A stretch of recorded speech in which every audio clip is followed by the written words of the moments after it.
tinha explicado para vocês, né, que eu quero colocar aqui que a gente, para introduzir esse assunto, a gente viu um vídeo sobre a hipótese de Gaia, que eu vou deixar dentro da descrição desse vídeo, que a gente vai, para que vocês possam ter acesso, se vocês quiserem ter essa introdução também, é um vídeo feito por um outro canal, e que a gente utilizou como introdução, tá? Então, estou colocando isso para depois, quando vocês forem estudar e coisa, ter esse acesso a essa informação inicial, tá? Porque depois passa o tempo, a gente quer retomar o assunto e não viu isso, né?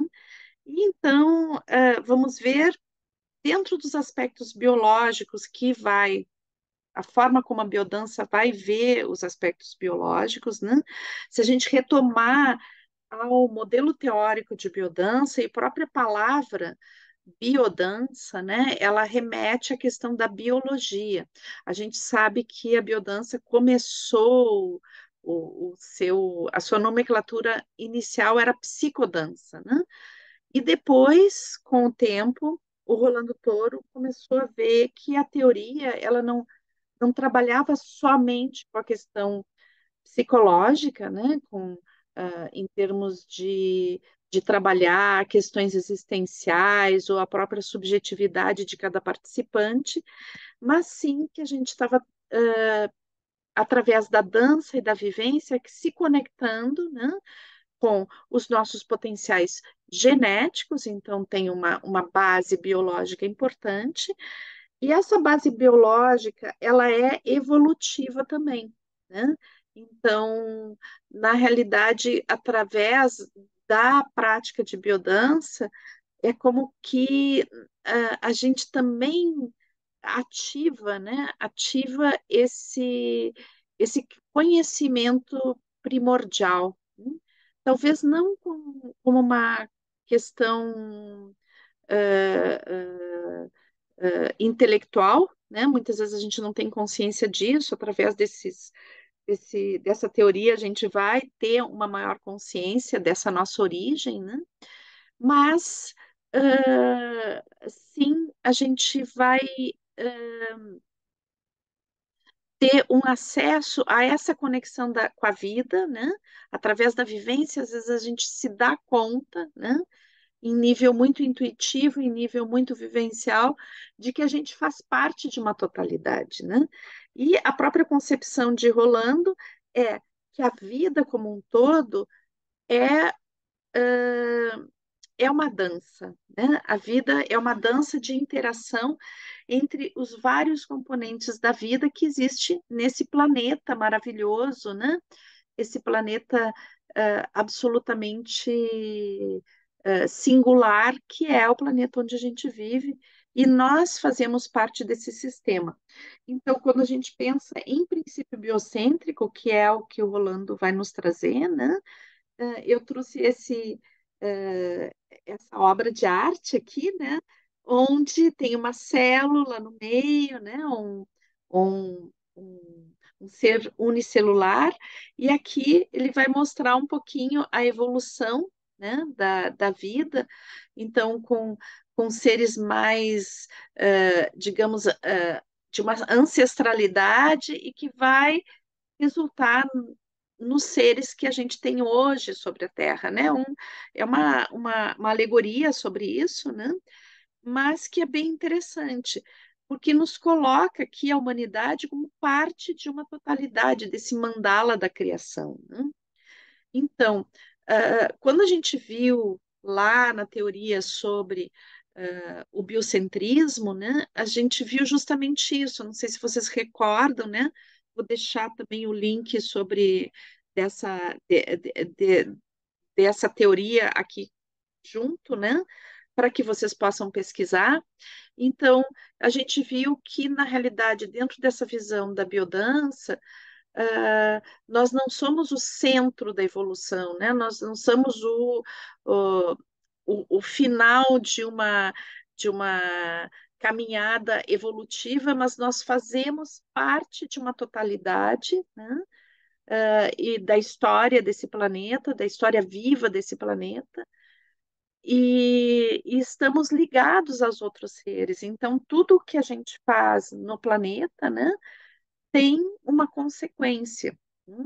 Então, a gente altera essa dança da vida, e está relacionado e somos dependentes e relacionados a outros seres, a toda a composição de seres que existe no próprio planeta.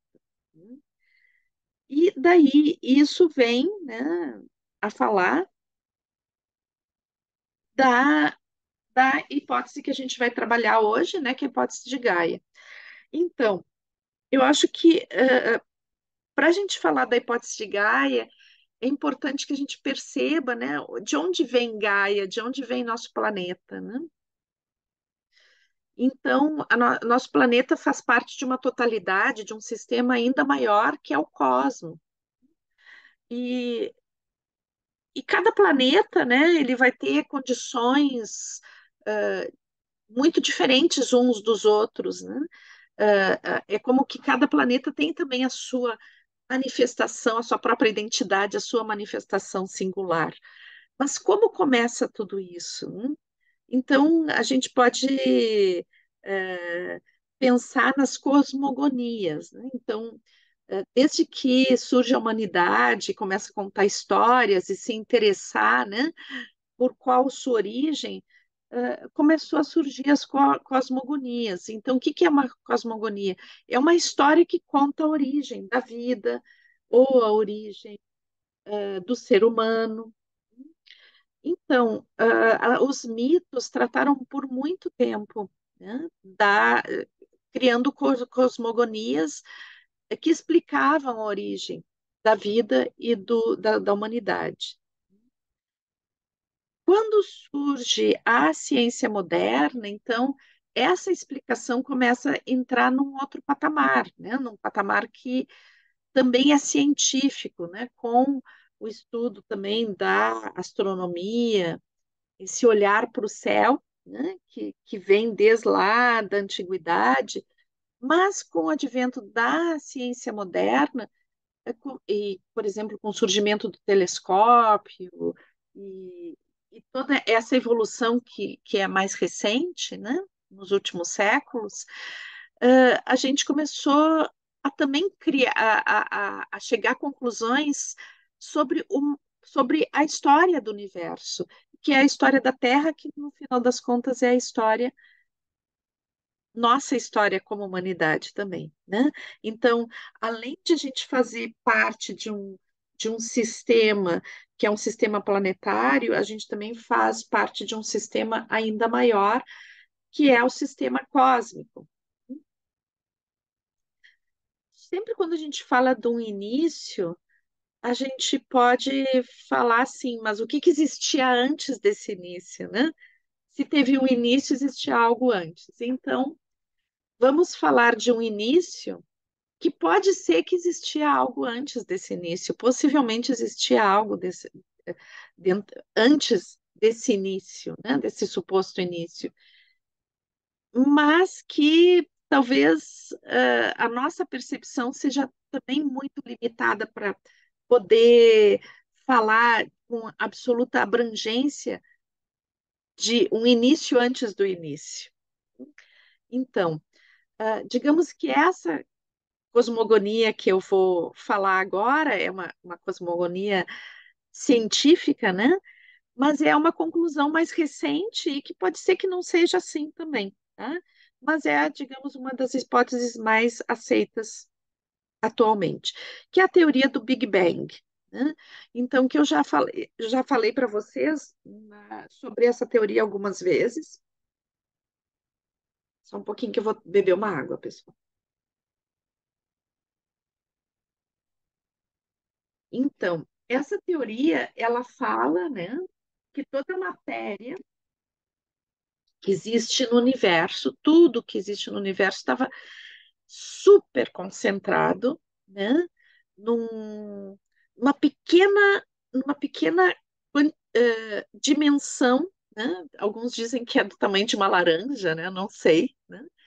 Mas que toda a matéria estava concentrada em um ponto, né, super quente, de uma temperatura enorme, né, e que isso, em algum momento, né, começa a pulsar, né, começa a pulsar e em um segundo, né, e, é como se toda essa matéria está num universo vazio, né, absolutamente vazio, e daí explode, tá? Existe uma grande explosão. E dessa explosão, então, se liberam muitas partículas, muitos gases, né, que vão se expandir, né? Então, essa teoria do Big Bang diz que o universo está em expansão a partir dessa explosão inicial, né? Então, essa explosão inicial, né, ela vai gerar o que a gente vai chamar de tempo e de espaço. Eu vou pedir, eu acho que é a Joana que ficou com aberto o áudio. Deixa eu ver aqui. Só um pouquinho. Tem um áudio que está aberto. Deixa eu ver qual é. E eu acho que era o da Joana. Deixa eu ver aqui. Senão fica com barulhinho de fundo. Deixa eu ver. Pelo jeito parou agora. Bom, mas ainda tá. É, é, a Joana tá por aí, Joana? Para fechar o teu áudio?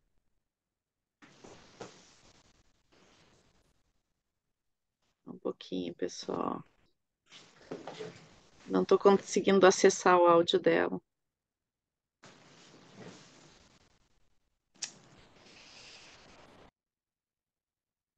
Ah, tá aqui. Só um pouquinho. Já consegui achar. Ok, tá fechado. Então vamos continuar. Então, a partir dessa explosão, né, pessoal, a gente tem um- uma expansão, né, uma expansão dessas partículas que vão em todas as direções, né, vão para todas as direções. E elas vão cada vez se afastando mais, né? E vão esfriando mais. Então, formando o fenômeno que a gente chama de entropia, né? Então, a entropia é a tendência do universo, né, de se expandir e esfriar, tá? Contando assim que esse núcleo inicial, né, dentro dessa teoria, esse núcleo inicial, ele era de uma temperatura que a gente não tem nem como medir, tá? Era muito, muito, muito quente. Então, o universo começa, após essa explosão, se cria essa dimensão de espaço e de tempo, tá? A partir daí começa o espaço e o tempo, e começa esse fenômeno de expansão, né? Então, a gente vai ver que essas partículas que se expandem, né, elas também, elas começam a estabelecer relações que são relações de gravidade, né? Então, algumas partículas elas vão se atraindo e elas vão formando aos poucos pequenos núcleos, né? Então, e vão se condensando e se juntando, e isso vai formar as primeiras esferas celestes, né? Então, que vão desde estrelas até planetas e satélites, né? Então, essa é a origem do nosso planeta. Se formou muitas galáxias, né? E essas galáxias são sistemas muito grandes, mas existe uma infinidade de galáxias, né, que funcionam dentro desse sistema gravitacional de atração. Né, e, e a gente, né, o nosso planeta está na pontinha de uma pequena galáxia, que não é a nossa galáxia não é uma galáxia imensa, tem galáxias que são muito maiores que as nossas, que a nossa, né? Então a gente está numa circunstância, numa galáxia, numa pontinha dessa galáxia, né? Que, que uma série de fatores, tá? E é interessante a gente perceber que esses fatores não são somente de características do nosso planeta em si, mas são da relação que esse ponto que é o nosso planeta com todo o sistema solar e, finalmente, com toda a galáxia, porque se nosso sistema solar tivesse mais para o centro da galáxia, possivelmente fosse tão quente que não poderia gerar a vida que existe aqui, né? Então, o equilíbrio, né, que existe no nosso planeta, que permite que se forme vida aqui, ele está relacionado não só com a Terra em si, mas a posição da Terra em relação ao Sol, mas não somente em relação ao Sol, como em relação a todos os outros planetas. Um exemplo disso que eu posso trazer é o planeta Júpiter, tá? Que é bem interessante isso. Então, ah, ah, no cosmos existem muitos asteroides, muitos elementos que ficam viajando, né? E que possivelmente, por exemplo, uma das grandes extinções em massa que houve no nosso planeta foi por uma colisão de um cometa, de um asteroide, né? Por exemplo, outra hipótese que diz que a Lua foi fruto de uma colisão, né? Que foi uma colisão tão forte que gerou um- esse componente que está pertinho da Terra e que possivelmente a origem tenha sido incomum e tenha havido essa ruptura em dois, né?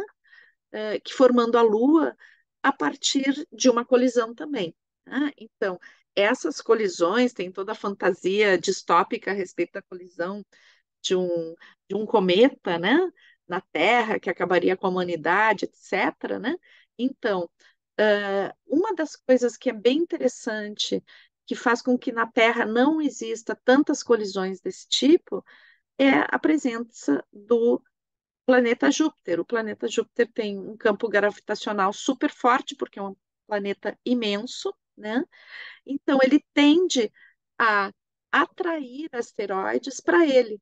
E isso poupa a Terra de muitas colisões que poderiam estar havendo. Então, assim, a nossa posição dentro do cosmo, da galáxia, do sistema solar, é uma posição única, né? O que nos torna muito diferentes. Então, vamos ver como é que se formou isso, né? Porque na nossa origem, a origem da Terra também foi uma grande bola de fogo, né? Também, assim como todos os planetas, também teve um período de incandescência, um período onde seria um planeta inabitável, né? E onde não houve vida. O que faz com que surja a vida orgânica em Gaia e ela se torne em si um planeta que permite esse sistema vivo, né? Então, é isso que a gente vai ver agora. Lembrando, né, que a hipótese de Gaia, como um sistema vivo, como um sistema de relações entre seres vivos, né, é, e que toma esse nome Gaia, né, que vem da, da deusa grega Gaia, né, que representa a Terra. Então, esse nome foi dado por isso. Então, a gente pode dizer que Gaia teve um período, né, um grande período, a maior parte da vida de Gaia foi uma vida pré-biótica, onde não existia vida, né? Então, um planeta onde muito quente, né? E incandescente, que era pura lava fundida. À medida que vai se resfriando, né? Então vão surgindo as primeiras rochas, as primeiras pedras, né? O primeiro contorno, né? Desta dessa camada que a gente tem, né? eh, de sedimentos que formam o nosso planeta, né? Então, essa primeira camada, ela surge há 4 bilhões de anos, né? Então, a gente calcula que a Terra, esse essa atração de moléculas que formou a Terra, né, é, tenha mais ou menos 4,5 bilhões de anos. Né? E os primeiros sedimentos que vão ter vão ser consequência do resfriamento, as primeiras rochas vão ser mais ou menos há 4 bilhões de anos. Então, logo depois, né? Logo depois, isso bilhões de anos, né? A gente vai ter a formação dos oceanos. Então, a Terra vai esfriando, tá? Esse resfriamento vai formando vapores, né? E esses vapores, eles tendem a se concentrar e se condensar, então começa a formar uma chuva, tá? Uma chuva que vai durar muitos milhares de anos. Então, em cima dessa rocha, né, dessa rocha que está em resfriamento, começa a se formar uma grande, grande quantidade de água. Toda esse meio líquido e meio sólido, né, ele ainda não está habitado por vida orgânica. Então, mas ele vai ser o estupim, né, para a formação da vida orgânica. Então, nesses oceanos primitivos, né, pelas condições que existiam nesses oceanos primitivos, em termos de temperatura, a gente pode imaginar assim, hoje a gente tem vários vulcões ativos na Terra, né? Mas era uma época onde tinha muito vulcanismo, né? A Terra expelia muita matéria, né? Muitos elementos químicos no ar, né? Esses elementos químicos se condensando e, e caindo na água, né? Nessa chuva, né? Essa água também com muitos componentes químicos muito ricos, né?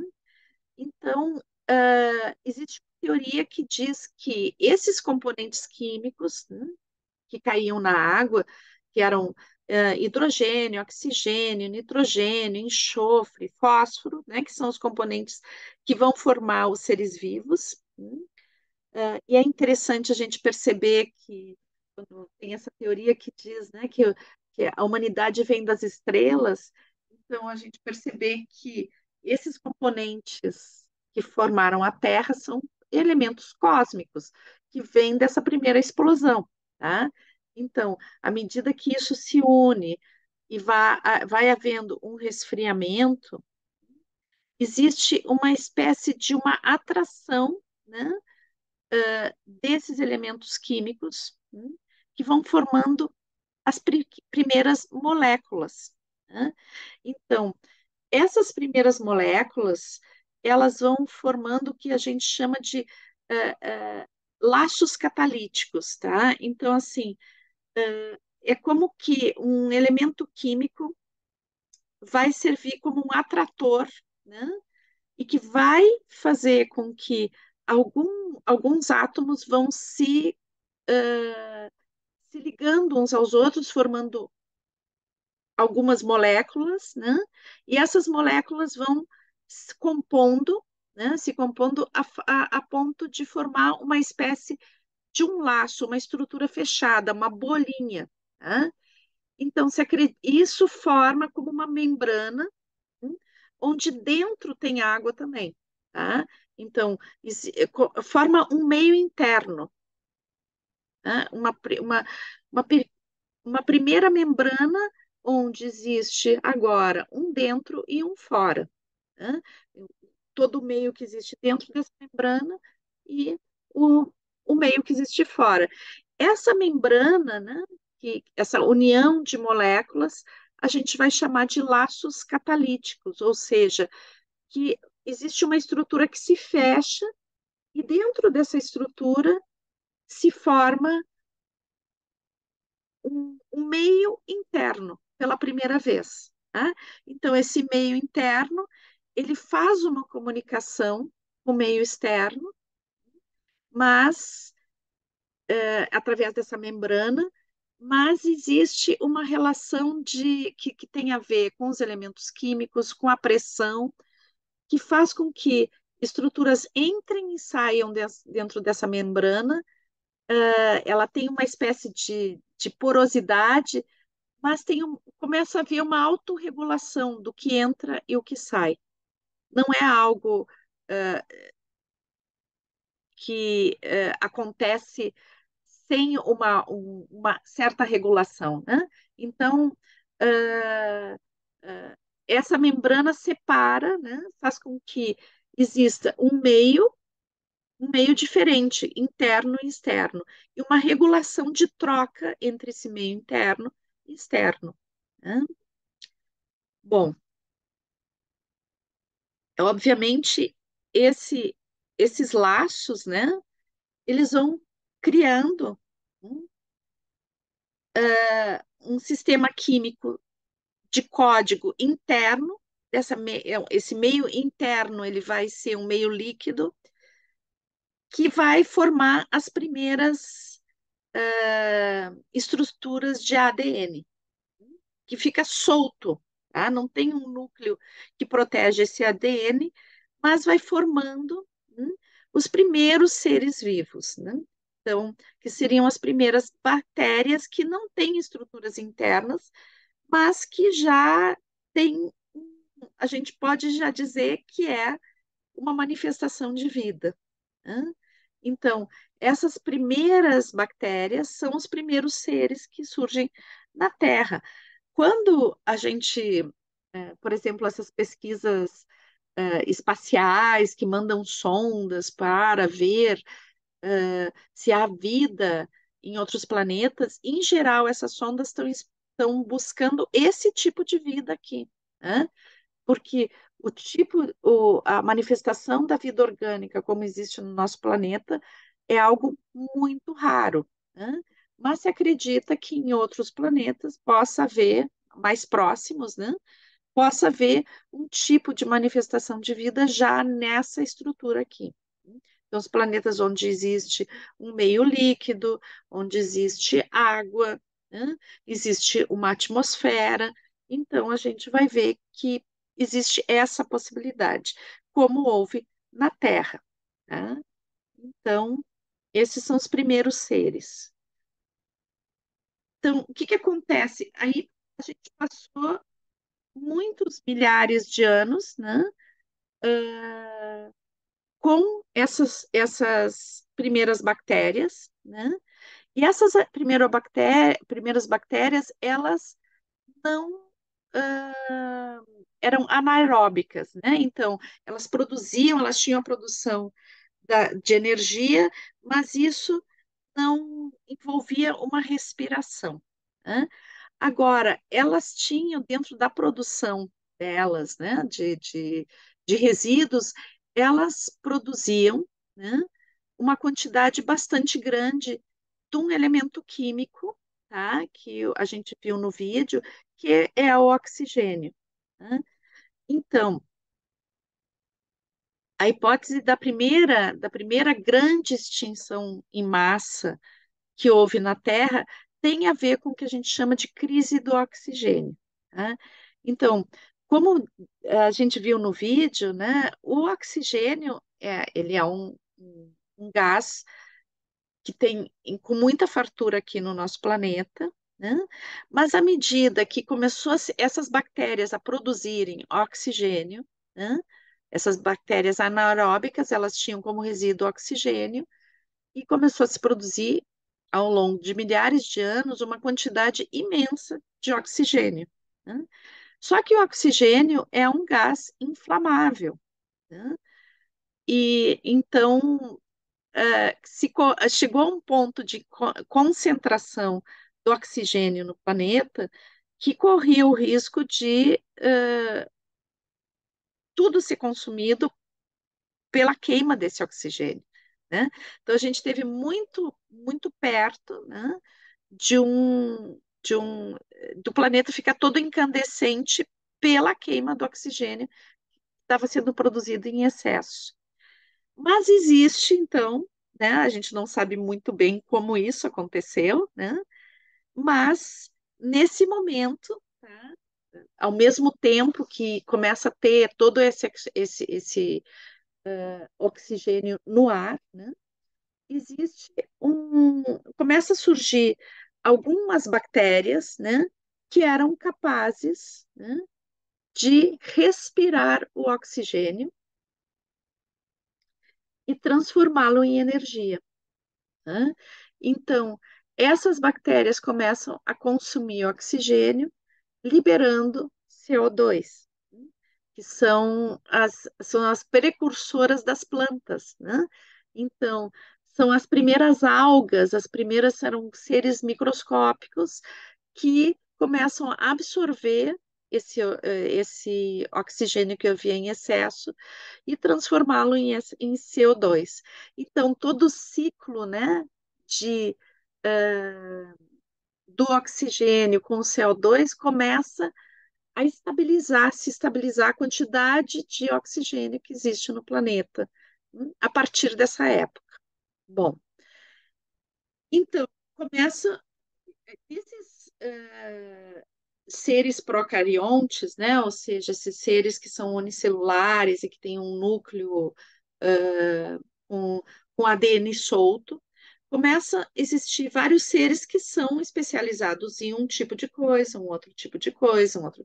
Alguns tinham capacidade de deslocamento, outros respiravam oxigênio, outros absorviam CO2, né? Então, existia como que diversos seres procariontes que tinham diversas funções. Então, aqui, né, em um determinado momento, surge uma espécie de colaboração. Hum? Então, muitos desses seres, eles como que se alimentavam um dos outros, né? Então, o que que acontecia? Uma bactéria se alimentava de outra e ela absorvia né, englobava aquele outro ser para se alimentar, né? Mas o que se acredita é que algumas vezes esse processo não se deu como uma fonte de digestão, mas sim como uma fonte de colaboração. Então, algumas vezes o que aconteceu é que uma bactéria, ao invés de ser digerida, tá? Após ser absorvida, ela começa a entrar num processo de colaboração. Então, por exemplo, né, a gente tem aqui uma bactéria que respira oxigênio, né? Uma outra bactéria que é anaeróbica, mas ela é daquelas bactérias que faz um movimento para um movimento que permite um deslocamento. Então, a gente vai ver algumas bactérias se associando para formar um ser mais complexo, né, que tem mais funções. Então, a gente vai ver algumas bactérias formando estruturas que vão fazer respiração, né, do oxigênio, algumas bactérias formando estruturas que fazem deslocamento, né? Então, essa teoria é que a teoria que a gente chama de simbiogênese, ou seja, de que na realidade a vida desde o início ela vai se compondo por colaboração, né?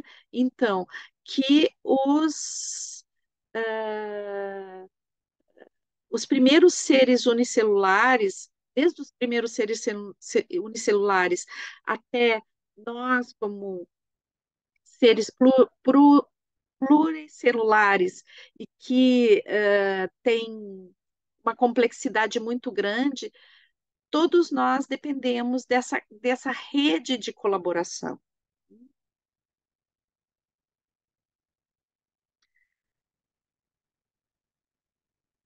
Então,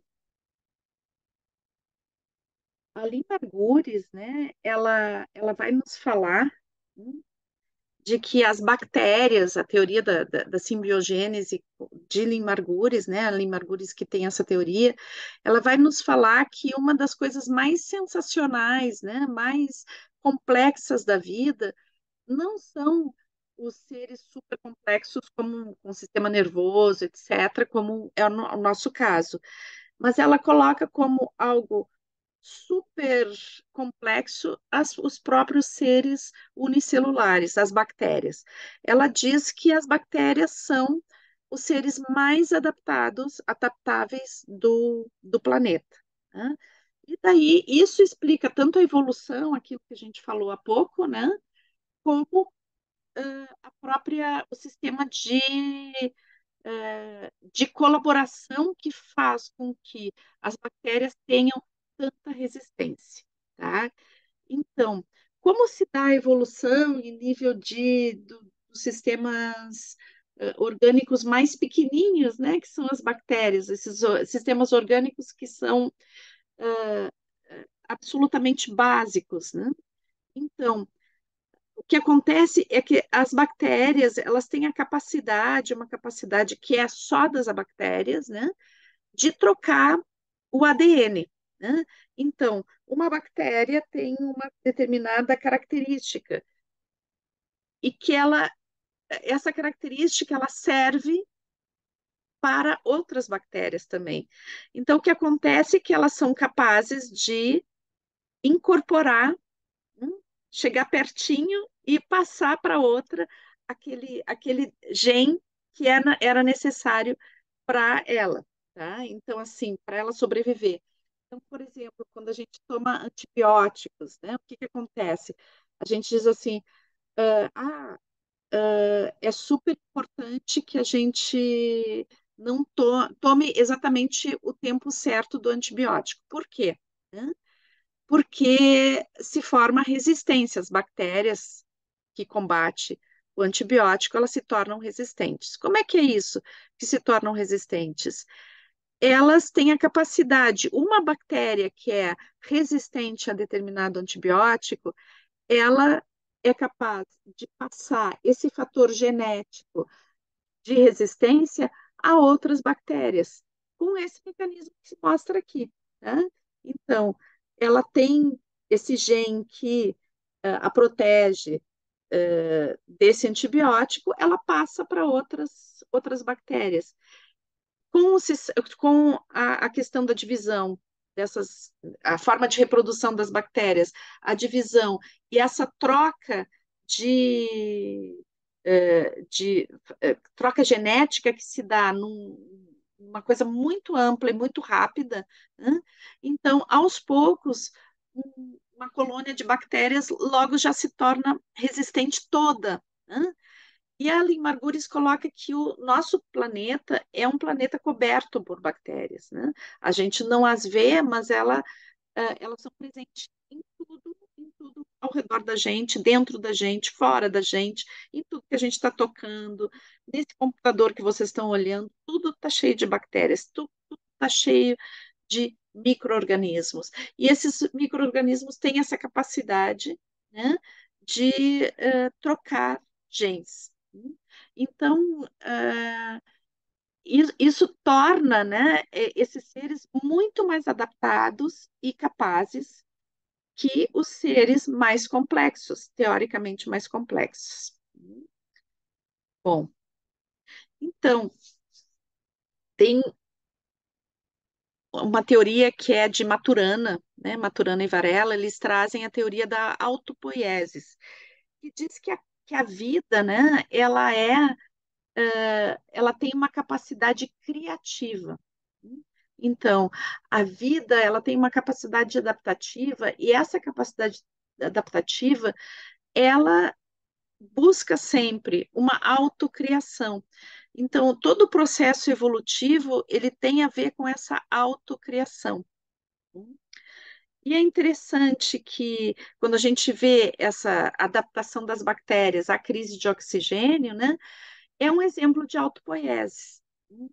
Então, toda vez que a vida se adapta a uma mudança ambiental, né, e ela incide sobre o próprio ambiente, ela é também ambiente, esse fenômeno, né, de autocriação se chama autopoiesis. Então, para Maturana e Varela, né, a, a vida ela é um fenômeno que é capaz de criar-se a si mesmo.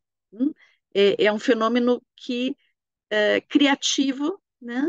E de autocriação. Então, toda a evolução da vida, ela vem através dessa autocriação, dessa capacidade de criar a si mesmo e se adaptar, né, às mudanças de uma forma, entre aspas, né, porque não tem uma relação com a criatividade humana exatamente, talvez até a nossa criatividade humana tenha a ver com uma raiz ancestral aí, né, da própria vida, mas é uma capacidade de adaptação, né, que vai criando como que derivas, né? Então, a vida ela se adapta criando derivas de possibilidades de manifestação.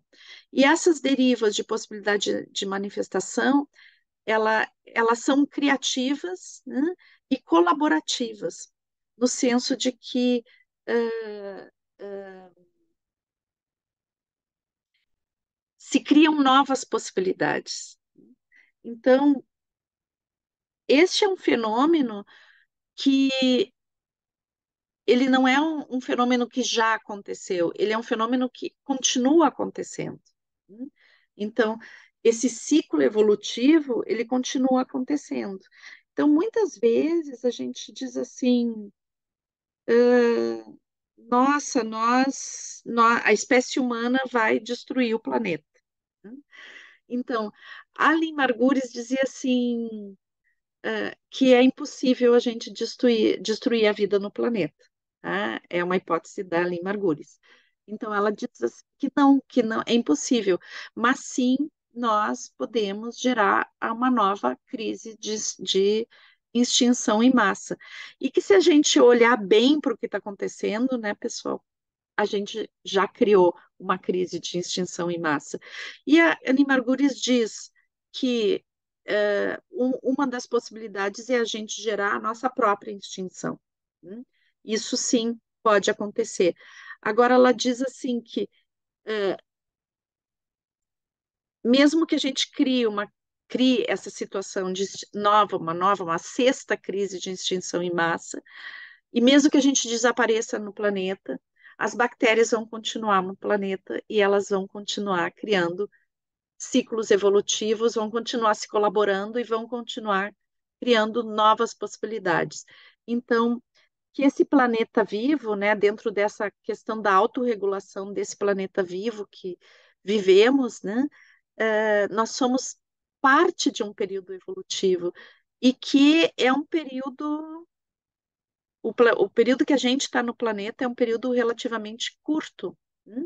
Somos como uma espécie de, entre vírgulas, experimento da natureza que pode ou não dar certo. Toda vez que uma espécie é muito agressiva e muito desagregante para o ambiente, ela tende a desaparecer. Né? Então, e é interessante uma coisa de a gente pensar, né? Porque quando Darwin, né, se deu conta da questão da evolução, ele interpretou a questão da evolução como uma relação de competição, né? Então, dizendo que na realidade sobrevivem, né, e evoluem e se perpetuam as espécies que são capazes de as mais fortes, que são capazes de se afirmar sobre outras espécies que tendem a desaparecer. Né? Então, Darwin coloca como a evolução vindo de uma capacidade de adaptação e de uma luta pela sobrevivência, onde sobrevivem os mais fortes. Né? Quem se perpetua são os mais fortes.